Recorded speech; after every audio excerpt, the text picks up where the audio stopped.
ঢাকা বিশ্ববিদ্যালয় এবং অধিভুক্ত ৭ কলেজের শিক্ষার্থীদের মধ্যে সংঘর্ষের উত্তেজনা ছড়িয়েছে রাজধানীর বিভিন্ন প্রান্তে। ২৬ জানুয়ারি রবিবার সন্ধ্যায় সায়েন্স ল্যাব মোড়ে সড়ক অবরোধ করে বিক্ষোভ শুরু করে ৭ কলেজের শিক্ষার্থীরা। এই অবরোধের প্রতিবাদে ঢাকা বিশ্ববিদ্যালয়ের শিক্ষার্থীরাও উত্তেজিত হয়ে ওঠে। এদিকে প্রশাসনের দায়িত্বহীন আচরণে উত্তেজিত হয়ে ওঠেন ঢাবি শিক্ষার্থীরাও। শুরু হয় ধাওয়া পাল্টা ধাওয়া। পরিস্থিতি রাতভর রূপ নেয় সহিংসতায়। সায়েন্স ল্যাব থেকে টেকনিক্যাল মোড় এবং তাঁতীবাজার বিক্ষোভের ঢেউ ছড়িয়ে পড়ে রাজধানীর গুরুত্বপূর্ণ সব জায়গাগুলোতে। শিক্ষার্থীদের আন্দোলনে বিভিন্ন এলাকায় আটকে পড়ে সড়কে চলাচলকারী যানবাহন।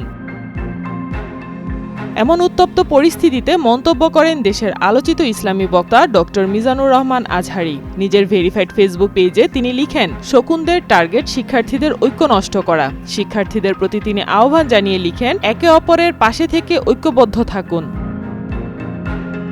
আজহারী আরও লিখেন, ঐক্যবদ্ধ থাকলে দেশের বা আন্তর্জাতিক ষড়যন্ত্র মোকাবেলা করা সম্ভব ইনশাল্লাহ। সাম্প্রতিক পরিস্থিতি নিয়ে সামাজিক যোগাযোগ মাধ্যমে দেয়া তার এই স্ট্যাটাস মুহূর্তেই ভাইরাল হয়ে যায়।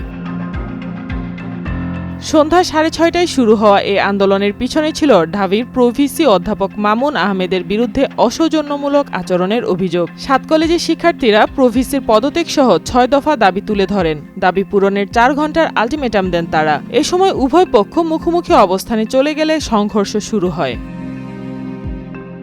ঢাবি প্রশাসনের পক্ষ থেকে সোমবারের সব ক্লাস ও পরীক্ষা স্থগিত ঘোষণা করা হয়। উপাচার্য অধ্যাপক নিয়াজ আহমেদ জানান, পরিস্থিতি নিয়ন্ত্রণে রাখতে জরুরি ভিত্তিতে এ পদক্ষেপ নেওয়া হয়েছে।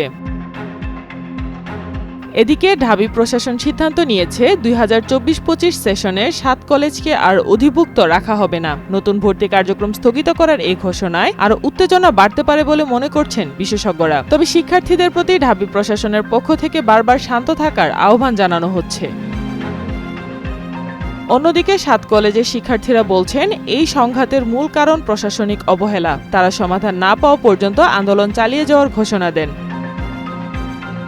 বিশেষজ্ঞরা বলছেন, এই পরিস্থিতি উত্তেজনাপূর্ণ হলেও শিক্ষার্থীদের মধ্যে ঐক্য ও আলোচনা এখন খুবই জরুরি। সহিংসতার পথ ছেড়ে সমাধানমুখী আলোচনায় আসলে তবেই যে কোনো সমাধান সম্ভব হবে। ঢাবি এবং ৭ কলেজের এই উত্তেজনার মধ্যে শিক্ষার্থীদের ঐক্যের বার্তা নতুন আলো ছড়িয়েছে। আজহারীর বক্তব্য যেন দুই পক্ষকেই শান্তি ও সংহতির পথে আহ্বান জানাচ্ছে।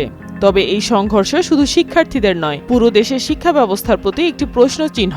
শান্তিপূর্ণ সমাধান কি তাহলে সম্ভব হবে, নাকি উত্তেজনা আরও বাড়বে? উত্তরের অপেক্ষায় রয়েছে সবাই। সাইমা আক্তার, নয়াদিগন্ত।